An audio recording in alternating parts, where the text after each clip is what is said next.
Hello. Our story begins with Darth Sidious in all of his glory, before his unfortunate fall from grace. A lightsaber so connected to his past led his great relative into a vision containing his history. Darth Sidious was the Dark Lord of the Sith, so powerful and so wise that he convinced the souls of the galaxy to betray themselves. He turned the Chosen One into a pawn and disrupted the lives of trillions without stepping foot outside the Senate building.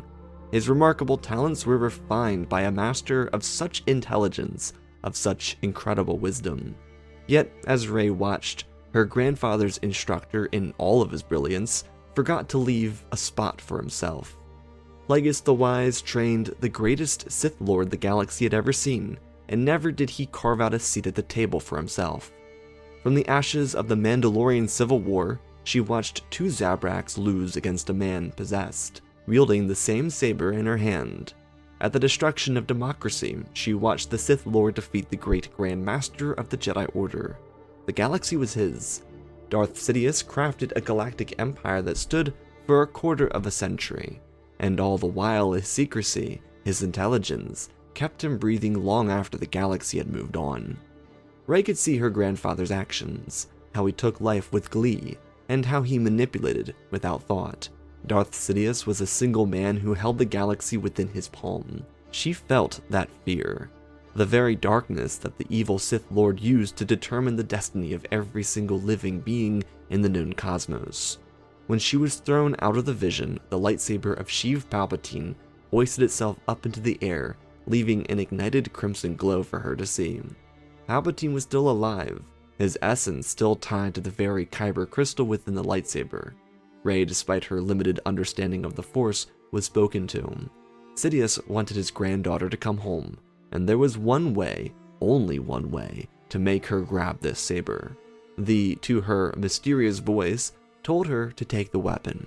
If she did, the truth about her parents would be revealed. All she needed to do was trust the darkness. This lightsaber called to her because it was hers to begin with. Her family owned this weapon, and it was time for the heir of an empire to take it.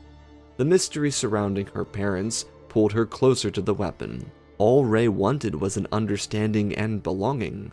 Han Solo had been each of those to her, but if this was a pathway to finding her actual family, maybe more questions could be resolved. She pressed her hands on the ground as she crawled towards the floating saber. Before reaching out, she hesitated. What if this was a trick? It's as if the weapon heard her speak, because the voice of Darth Sidious told his beloved that she could have the freedom she so badly desired if she simply took the saber. Her hand clasped around the silver and golden hilt, and it extinguished immediately. Her emotions were swelling in a circle. She wanted to cry because she finally had an answer to where her family might be, but at the same time, she had to leave those she just connected with. Luckily for her, that choice wouldn't be one that she'd be forced to make. Thanks to the imminent First Order attack on Takodana and the Resistance X-Wing counter, not to mention Rey remaining inside of Maz's castle, she was never apprehended by Kylo Ren. The Resistance managed to push the First Order back. Kylo caught sight of his father, but a torpedo from Poe Dameron changed his mind about approaching the old man. Rey was able to join Han, Chewie, and Finn on the return to the hidden base at Dakar. Solo vouched for the two stowaways, and Rey, instead of being honest about her discovery, kept the saber a secret. Han may have spoken about the ways of the Force, but she truthfully didn't believe that he knew how to use it, which was true. Also, Rey saw this as a personal matter. The lightsaber called to her, so it sat holstered by her hip, and she waited. Throughout the trip from Takodana to Dakar, she spoke to Finn, but hardly retained any information in the conversations. For whatever reason, she kept hearing abstract words and sentences not from Finn. None of them were related to the vision she saw of her grandfather's rise to power either. Instead, there were key phrases that kept calling to her. One said, "Go to Exegol," while another said that she'd have the chance to choose the life she wanted. Sidious from the hidden Sith world gave her reminders that the dark side could give her the chance to have a life of conscience, of choice. That's all she wanted after all. Sidious didn't need to know his granddaughter to know that being left on some abandoned rock, only to be found by Han Solo, would leave her desperate for an ability to choose. Ironically, even though it was a convincing case for her, Rey was drawn to the name Exegol because she believed her family was there. She wasn't drawn towards Palpatine specifically, only the answers that darkness could give her. She did tell Finn that she had to go once they arrived, but he didn't understand why, so their conversation trailed off. The First Order, before their attack on Takodana, destroyed the entire New Republic. Thanks to Starkiller Base, they were able to eradicate the Hosnian system in one shot. The Resistance had the only fight left in the galaxy. Thankfully, they had the answers to get to Starkiller Base. Only problem remained were the shields. Han could manage that, and he was willing to bring Rey and Finn with himself, and Chewie to get the job done. Finn, after all, was a former member of the First Order. Surely he would know his way around. Well, without the motivation of Rey to pull him, he was harder to convince.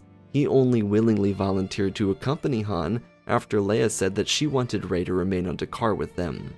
Despite giving up her training to avoid the death of her son, Leia's deep connection to the Force still remained. She could sense Rey's dissociation and also distress. There was something oddly powerful about the scavenger, and she was also uneasy to sense.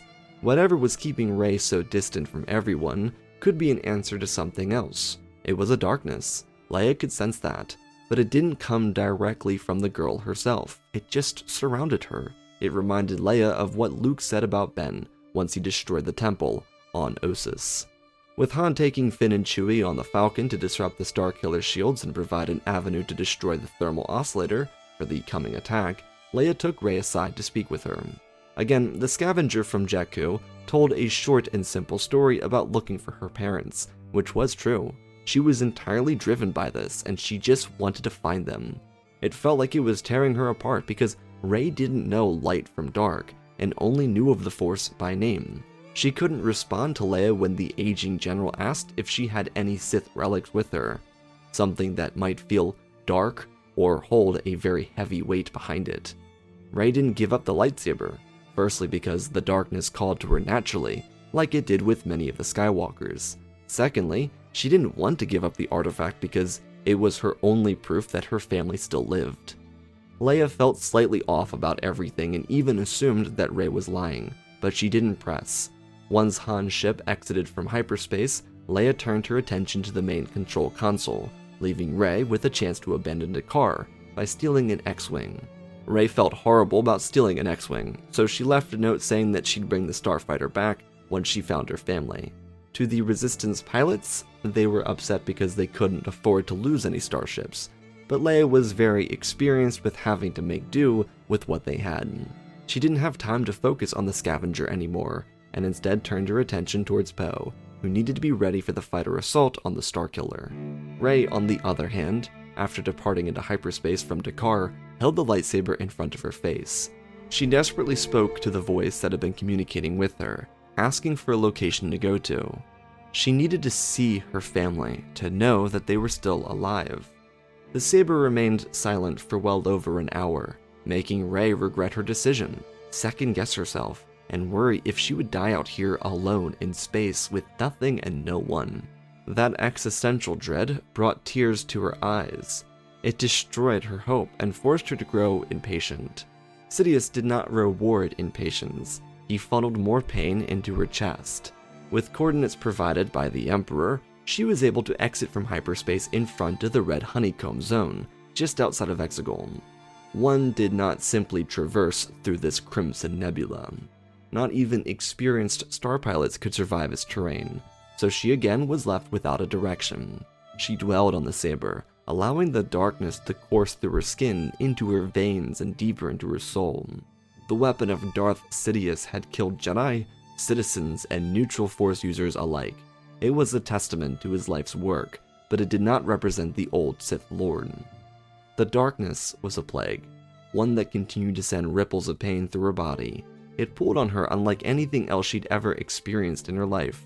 But the weird thing for Rey was how oddly comforting it was. As a naturally gifted individual, that force always existed. Anakin on Tatooine would sometimes see the shadow of Darth Vader. Leia on Alderaan could feel the darkness of the galaxy around her at an alarming rate. Rey was always surrounded by death. The Battle of Jakku put her into a graveyard, filled with lives that ended far too soon. She wouldn't just see shadows like Anakin, but actual ghosts. These spirits were a nightmare when she was just a 5-year-old girl, alone in the desert. As she got older, it was easier to put away, inside of her mind, but it still ate away at her. The Sith Lord, just beyond the nebula, intended for his granddaughter to turn towards that darkness, and naturally, she went straight to the dark, because it provided answers she needed. Slowly, Palpatine, through his Kyber crystal, would gift her the foresight of passage through the red honeycomb. The pathway that needed a Sith wayfinder could also be charted by someone who knew the route. By the time Rey entered the Sith laboratories on Exegol, she was beaming with frustration. All she desired was her family, and yet she was led to another maze, another mystery. All of that frustration bubbled into a natural rage, enhanced by the burning darkness of Exegol's very existence. Rey moved through the labs looking at the discombobulated bodies of Snoke and individuals she didn't even know existed, until she saw a cloaked man. Sidious did not speak to her until he could see her in eyesight. His voice boomed out throughout the dark chambers of the Sith Temple. He welcomed Rey to her home, a home that she'd been long a part of, but stolen from. She walked around the corner to see the suspended husk of Darth Sidious. Palpatine was killed by Anakin Skywalker over Endor. Through an essence transfer, he was resurrected. Darth Plagueis' teachings had done him well. Now it was time to turn his granddaughter to the dark side of the Force. It is, after all, how he addressed Rey when he saw her, with a warm smile and the embrace of a familial title like granddaughter. She was confused, disgusted even. Rey asked for her family and Sidious told her a harrowing lie. The Jedi killed them while searching for her. They did so much wrong to the galaxy, and yet she survived the scourge of the Jedi. Rey was taken aback. The stories and tales of Luke Skywalker, the legend, were wrong? Rey couldn't truthfully believe that because she'd been inspired by Luke since she arrived on Jakku. She even had visions of the Jedi home world of Ahsoka. Something was off. He had to be lying to her. Rey demanded to know the truth, and Sidious simply frowned. It was the truth. He was killed by a Jedi, her parents mutilated by a Jedi hunter, and all the while he was here, waiting for her father to bring her home. He directed Rey towards an evil throne. She, like the Jedi Island, had seen this in dreams before. She had experienced both light and dark, Ahsoka and Exegol. She didn't know that it was the Force warning her, giving her foresight if you will, allowing her to see her destinies and how her choices would lead to one of them. Sidious's crane redirected him around so that she could follow him. The throne was elegant despite its sharp edges. Beyond the flashing bolts of electricity were thousands of loyalists, the Sith Eternal, as Palpatine called them. He explicitly told her that they were waiting for her. If she just took the throne, they would be her family, as much as he already was. She looked down at the lightsaber. He then gently but also firmly pulled the weapon into his hand. He relished in what he was once capable of, before telling his granddaughter that she could experience a lifetime of stability. The Sith Eternal was built for their family, for the Palpatines, for her ascension to the throne. It is what he wanted for her. Something felt so wrong about this, but he was providing desires she long wanted fulfilled. These were resolutions. The longer they spoke, the more her grandfather understood, and what made matters worse was that she didn't need to speak. Her subtle facial reactions were just enough for him to understand her motivations. Sidious told her to watch the skies as the massive temple opened up and the Sith Eternal fleet, filled with thousands of Zystan Star Destroyers, crushed through the ice and slowly elevated into the skies. Rey watched them slowly rise, and she remembered the graveyard on Jakku. All she could feel were the lost souls that died for nothing. And then she turned towards the Sith Lord and told him he was mad. He was insane. Sidious grinned and told her that he was maddened by their loss of connection.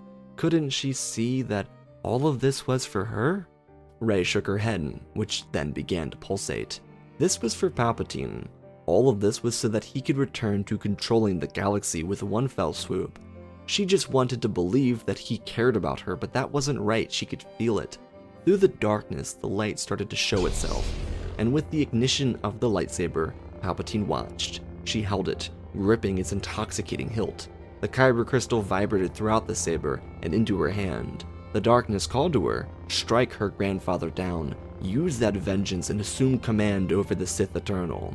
As long as she killed with vengeance, the Sith would live forever. Palpatine reached forward, thrusting his full control over her body, but not to harm her. Instead of forcing her to bend to his will, he simply showed her the future, one where she became Empress Palpatine and restarted the Galactic Empire. Everything she could ever want would be at her disposal. All she had to do was say the word. She couldn't. She didn't want this. He released his grip, with those very words haven't been spoken, and lowered himself to her level. She didn't want to have herself an empire? She didn't want to feel the power of her familial name? Rey looked down at the crimson weapon, still ignited in her hand. She didn't even remember igniting it. Palpatine explained to her that there could never be any mercy. Rey's wrist then flung upwards, driving the tip of the saber straight through his chest. It was a shock to both of them, but it was, as the Sith Lord wanted, done through vengeance. His head fell lopsided, and the crane lowered to the ground. From the shadows, the royal guard appeared, escorting Empress Palpatine to her flagship, the Revan, so that she could descend on the galaxy as her grandfather intended. Rey's mind was overcome with confusion, but also an insatiable rage. Across the unknown regions, Ilum imploded in on itself. The First Order lost the base of Starkiller. Han Solo and Finn escaped the clutches of the unbalanced Kylo Ren. Supreme Leader Snoke sensed a disturbance in the Force, and the First Order was already moving through hyperspace to destroy the Resistance base. Kylo Ren did not face defeat in the Forest of Starkiller. He did not get a chance to confront his father. He returned to his master to complete his training as Snoke requested, and then they would watch the dreams of a new republic die. At the same time, Han and Chewie would depart for Ahch-To with R2-D2, while Finn assisted Poe and Leia with the evacuation of Dakar. The fate of the Resistance and the New Republic hung in the balance of their escape from their hidden base. For the next several hours, as the final order slipped away from Exegol, Rey would suffer inside the flagship. The Revan was designed specifically with relics and ancient artifacts to surround the operators inside the bridge. Palpatine believed it helped with maintaining effective command over his personnel. His granddaughter had a much different experience with this. She couldn't deny the presence of the dark side. Not only did she strike her grandfather down with vengeance in her heart, but she still had his kyber crystal within her reach. The draw for the final order, with Rey refusing to give direct orders once they got on the other side of the red honeycomb zone, was an energy signature from deep space in the Outer Rim. It appeared to be something big, and Rey, without knowing that the Starkiller was destroyed, gave out her first orders as Empress Palpatine. The entire fleet of thousands of Zystons locked on to the location of the energy spike and departed into hyperspace. Rey's constant struggle throughout this departure was the pull of the dark side. The curse of her lineage ran through her veins more than ever before. She might not have had a firm understanding of the Force, but that control, that power, it meant something. It gave her a certain amount of focus. She knew for a fact that her family died to her grandfather, and it brought her more rage. Yet at the end of that anger, somewhere inside of her heart, she knew that she did not want that suffering to impact anyone else. Their arrival out of hyperspace did not clear her conscience any more than she would have hoped. From the viewport of the flagship, she could see the First Order fleet, with the Supremacy in the center of their lines. Just beyond them, the Resistance, running away.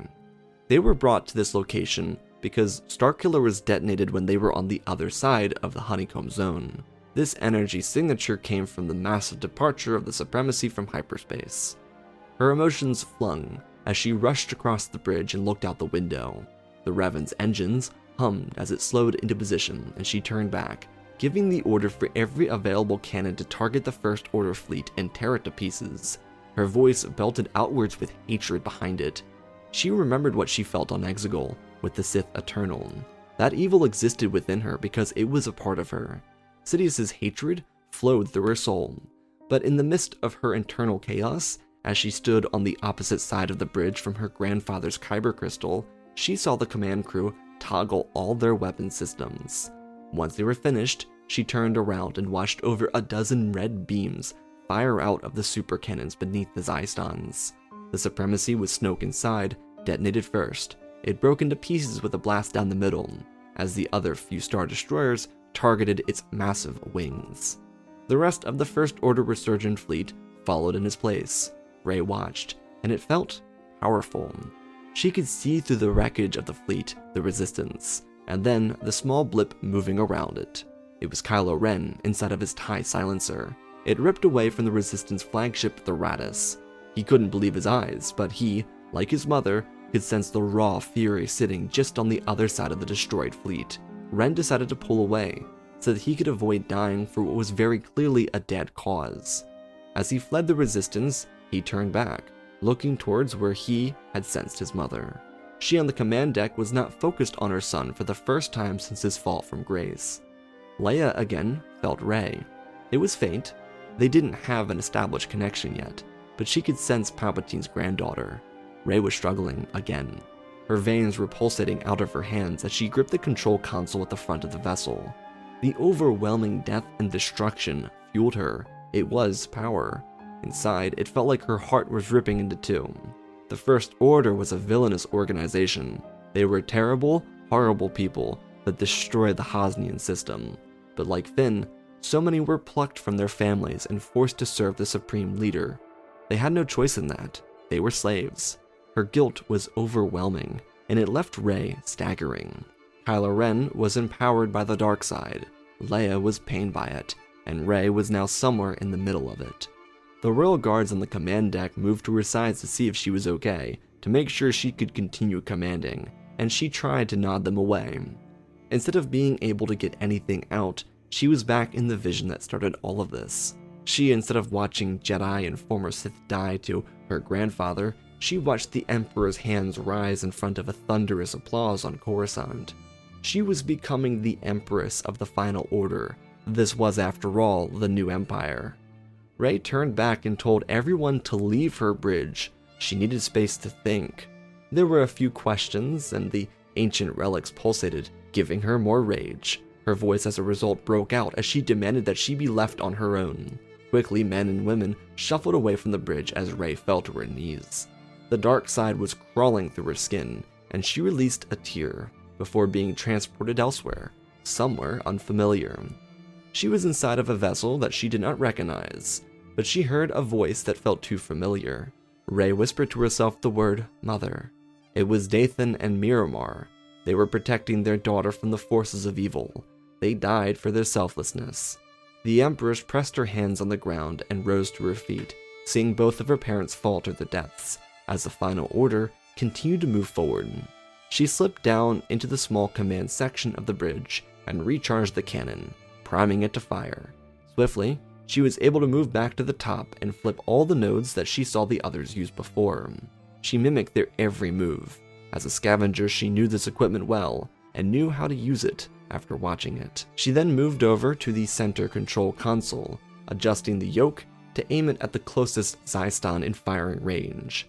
Kyber crystals were already extremely explosive, but firing a Kyber crystal onto another, well, that'd be catastrophic. Rey closed her eyes and searched for comfort, for something, for anything, for some sort of belonging. She landed on Leia, someone who didn't know her but understood what feeling lost was like. She offered Rey protection through the Force, and in that moment, the granddaughter of Palpatine pressed the ignition forward. A red beam flew out of the Revan and collided with the ghost of Exar, another flagship in the fleet. The Kyber, hitting another large crystal, did exactly as it was supposed to do. The explosion rippled outwards, colliding with other Zystons and sending their ships into immediate detonations. Rey watched through the viewport as the darkness of space disappeared into the burning bright beam of a sun, and her soul was consumed in that explosion. One that took her life, but also would destroy the entire Final Order fleet in the process. Thanks to the Resistance committing to a retreat, they were far from the blast radius of the massive explosion. It did also help that the remnants of the First Order fleet sat in the way to cover them. Leia guided Rey into the netherworld of the Force. It was the true tragedy of Rey's story. She completely abandoned what would have been her found family by chasing a dead one. Rey in the end realized her mistakes of choosing the dark side, but she only ever chose it because she wanted answers. She wanted closure, never because she wanted to hurt someone. It was in realizing her own capabilities, especially with the Final Order fleet, that she decided to take it away from the galaxy, to destroy everything her grandfather built as punishment to his soul for killing her parents. While Rey may have killed the former Emperor with vengeance in her heart, all of it was for nothing. Rey had a stronger heart than Sidious ever did. In that, the Imperial regimes were defeated. Luke would return to the galaxy following the destruction in deep space. Rey's sacrifice would be the story told to the galaxy by the surviving Resistance. She'd be remembered by the likes of Leia, Han, and Finn, who would have been her family. While Kylo Ren was without Snoke, he would continue to try and fight the Resistance. His efforts to kill his father to prove to himself that he needed the dark side would forever be in vain. Luke's return marked the death of Kylo Ren, but not the end of Ben Solo. Thanks to the Resistance coming out on top, and their key strikes on the few remaining First Order fleets, vessels, or deployments in the galaxy, Kylo was left with a choice: to fight alone, die alone, or find peace, before facing the punishment for his crimes against the galaxy. Eventually, it would be the latter, after he lost to Luke Skywalker in a failed assassination attempt on his uncle. While the New Republic would not be born, because of the new age of galactic darkness, there would be hope. Rey's sacrifice was that hope. Remnants of the New Republic would form around the core, with various new coalitions rising, like a Mandalorian regime, a syndicate powerhouse, and even some minor confederations. There'd be both periods of conflict but also peace. Yet in the end, the Sith were completely destroyed. Who would have become the last of the Jedi made the decision to choose the light over darkness, and in her place, Finn, after years of training and an awakening in the Force, taught by Leia and by Luke, would become the next generation of Jedi. Balance would remain in the Force itself, with the darkest sects being removed from the galaxy, but it would take generations and continued commitment by the new Jedi Order in the decades long after Grand Master Finn that would return the galaxy to total political peace. That day would come from the Jedi, an order that, thanks to Luke, and then Finn, taught the sacrifices possible through darkness, and the redemption capable through the light. And that, my friends, is our story. Again, special thanks to all the patrons for supporting the channel. Sith Clone Wars every Saturday, episode 35 out this week, midpoint of the season, pretty hype. Let's talk about this story. This story really encapsulates Rey's character. Rey is a really interesting character to me, and a lot of her motivations are really pretty understandable. She is searching for belonging. That is her core attribute in the story. She's always looking for family, and found family ends up coming through Han, Luke, and Leia. That is just kind of the core of her character. That was the core of her character when George Lucas wrote her character when she was named like Kira or Echo.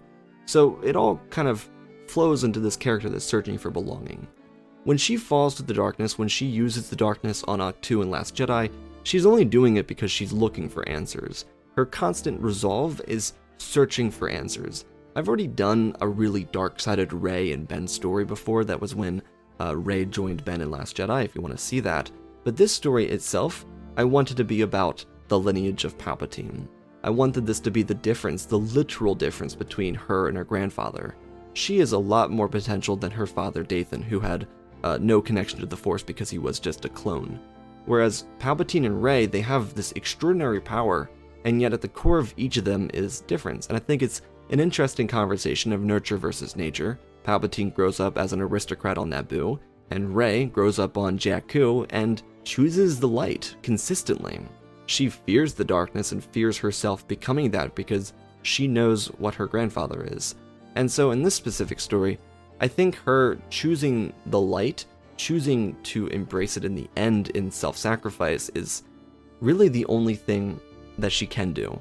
I don't really see a scenario here where she actually escapes alive, because after she kills Palpatine with vengeance, the Sith still exist no matter what. It's that vengeance that keeps Palpatine alive in her.